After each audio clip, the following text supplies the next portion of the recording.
This is the Investor Connect podcast program. I'm Hall T. Martin. I'm the host of this show in which we interview angel investors, venture capital, family offices, private equity, and many other investors for early stage and growth companies. I hope you enjoy this episode.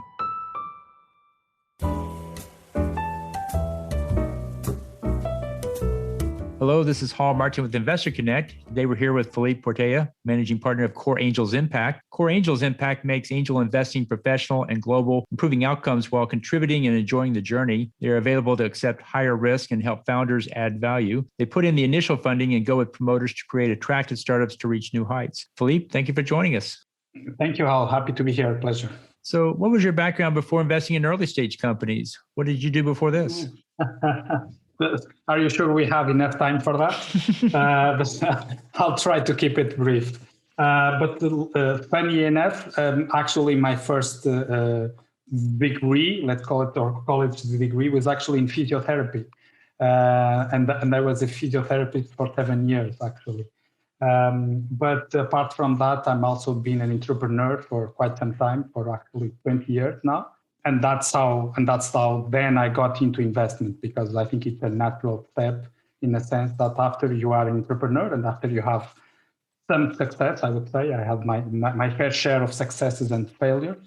But after you had some success, that you want to help other entrepreneurs to be successful also. And that was my way into the investment side. It was basically a wish to help other entrepreneurs, and that's why I chose the early stage also.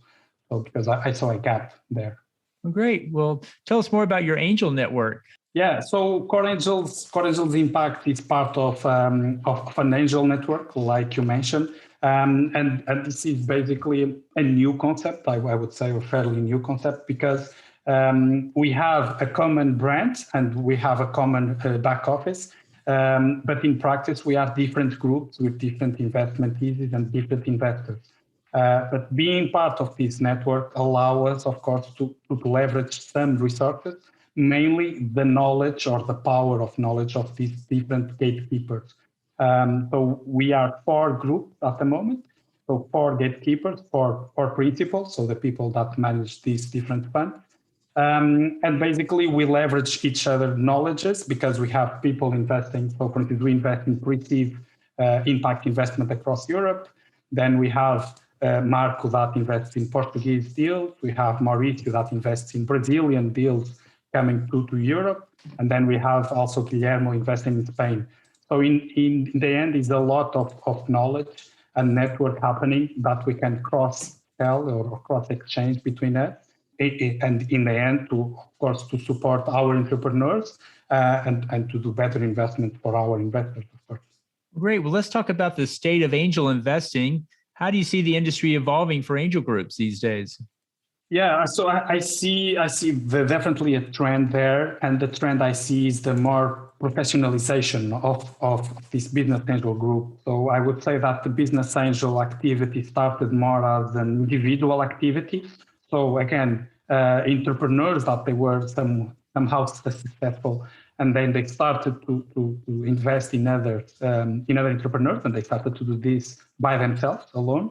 Then we started to see these business angels starting to work together, so starting doing groups, starting to do syndicates.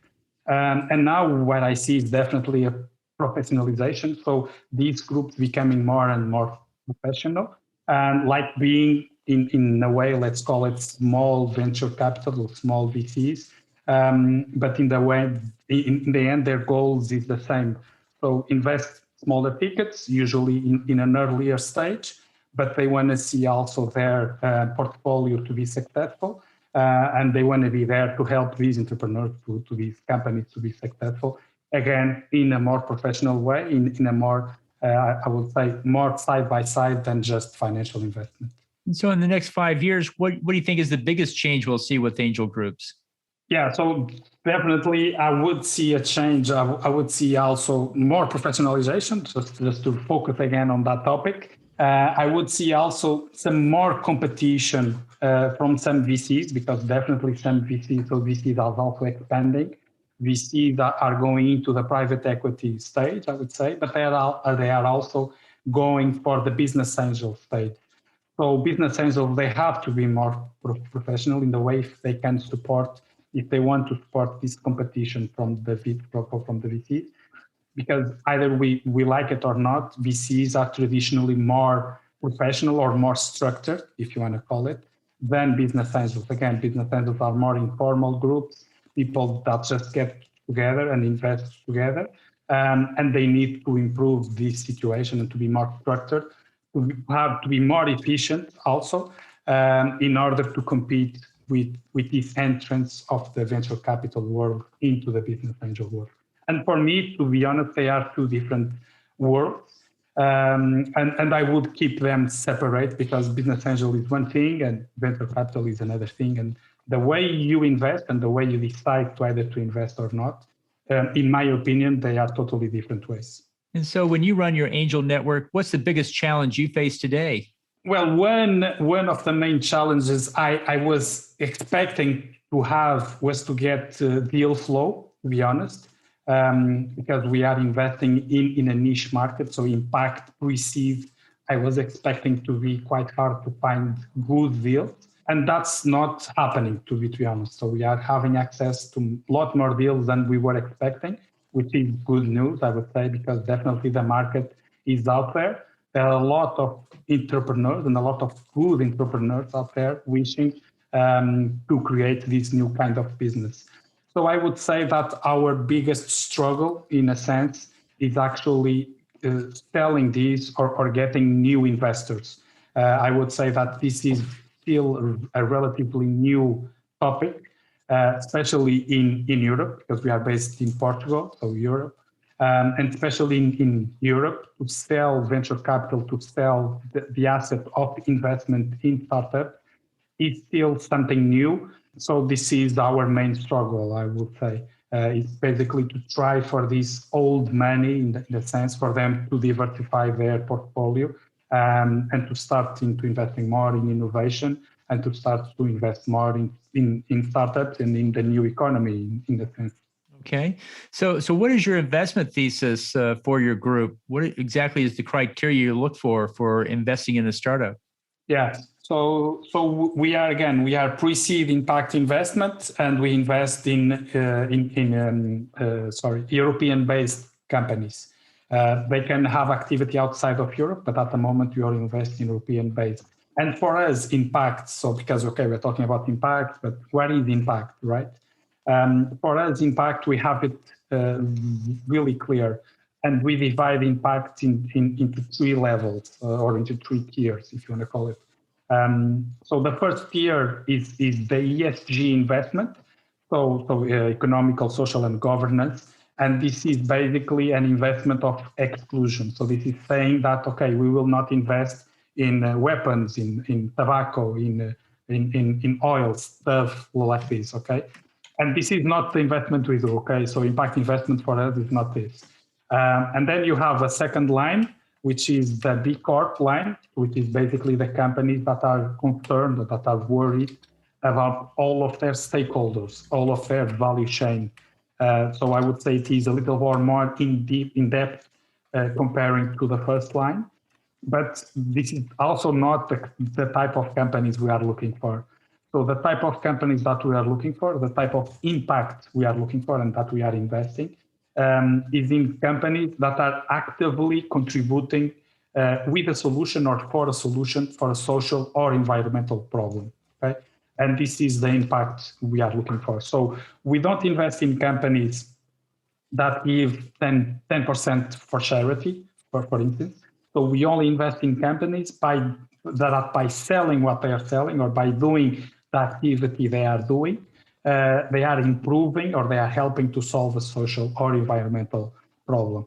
I can give a couple of examples, because usually it helps to frame this. For instance, we invested in a mental health company that what they did, besides they created a marketplace, so they digitized the psychology appointment. But what they did, they also brought the group experience to the online state.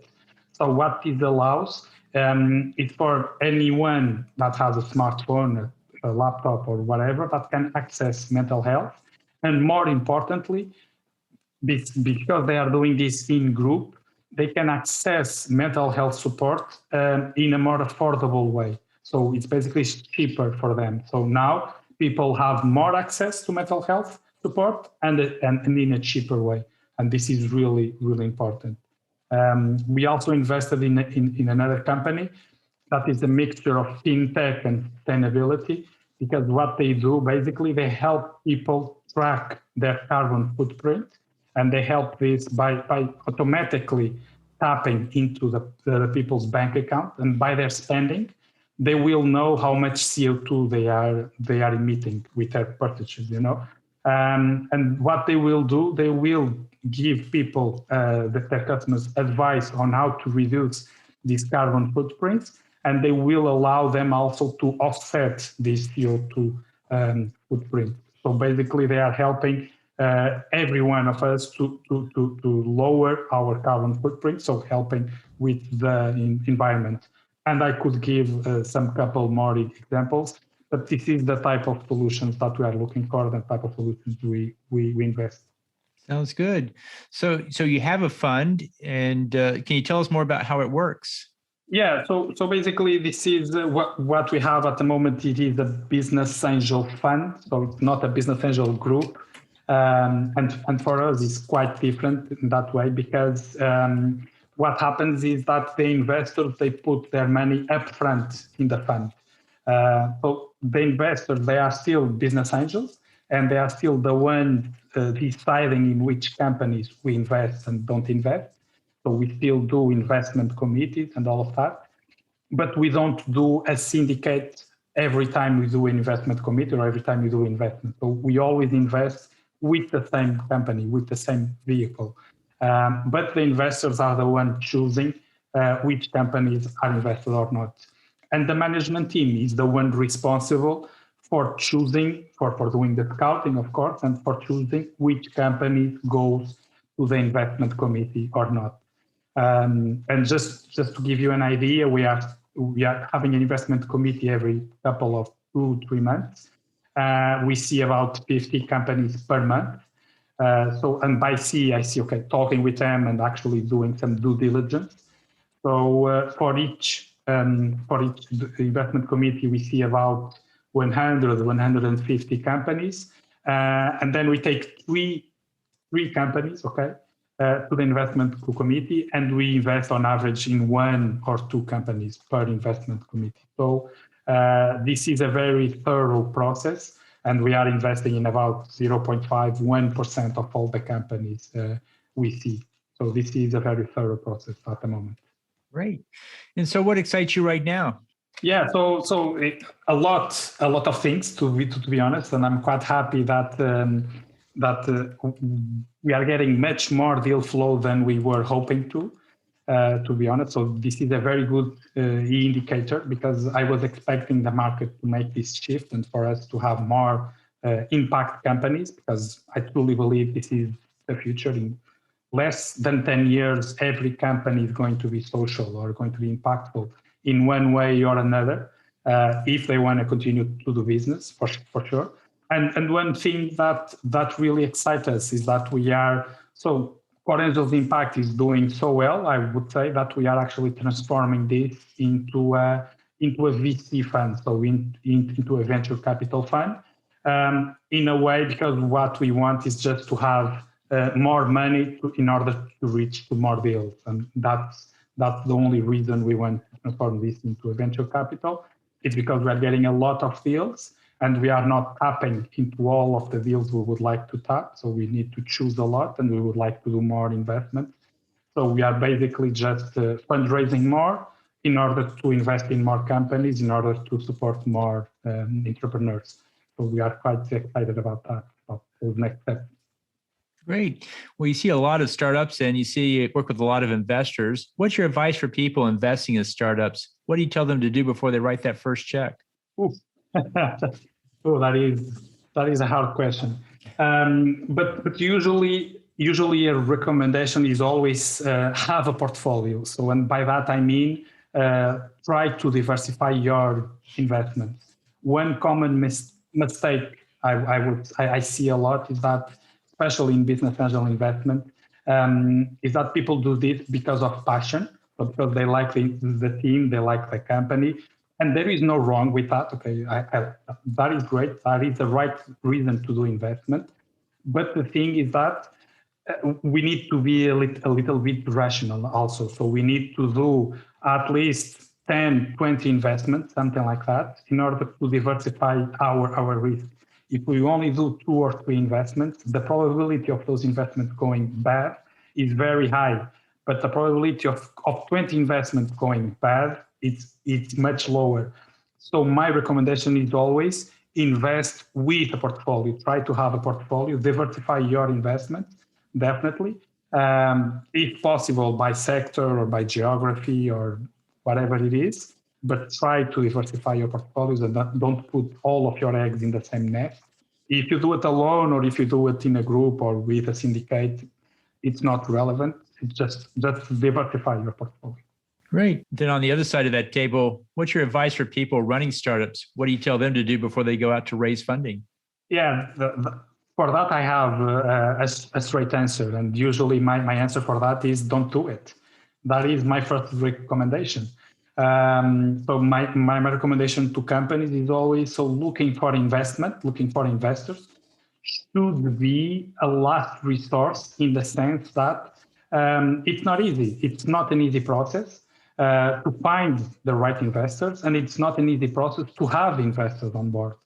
So my recommendation is always try to find some other way, try to do pre-sales, try to do crowdfunding, try to do whatever it is, grants or awards or acceleration, if that makes sense. But getting investors and getting investment in a company, it's not an easy process. And the entrepreneurs, they should be ready for that. They should be ready for that process. And they should be aware that having an investor is like being in a relationship. So there are going to be ups and downs for sure. And in the end, you just need to like the person that is on the other side of the table, you know. So you need to be able to talk to that person and to have a drink with that person. And if you are not able to do that, if you are not able to share your fears and your conquers with the person that is on the other side of the table, don't do it. So don't accept that investment just because you need the money. That is the wrong reason to do it, and things are going to go wrong if you do it just for the money. An investor should be a partner and should be there to help you and to support the entrepreneur, with much more than just capital. Otherwise, things are going to go south either sooner or later, for sure. Great. Well, in the last few minutes that we have here, what else should we cover that we haven't? That is another great question. Not sure. I think we covered quite a lot of topics. I would just say, if you are not looking yet at impact investment, look at it. It is the next trend, or it is the trend already. And I do believe that in the next years, within the next 10 years, it's going to be the sector that's going to grow the most. And it's going to be the best sector for everyone. And I mean also financially. So not just for the terms of social and environmental sustainability and all of that.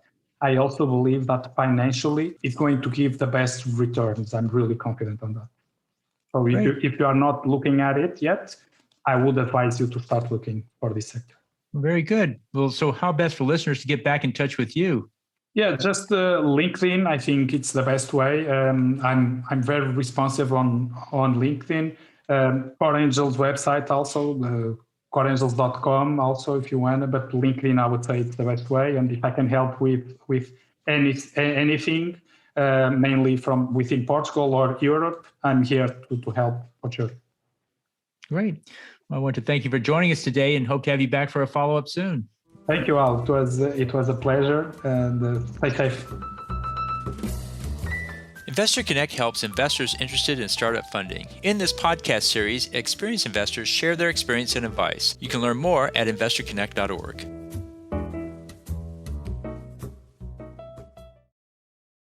Hall T. Martin is the director of Investor Connect, which is a 501c3 nonprofit dedicated to the education of investors for early stage funding. All opinions expressed by Hall and podcast guests are solely their own opinions and do not reflect the opinion of Investor Connect. This podcast is for informational purposes only and should not be relied upon as a basis for investment decisions.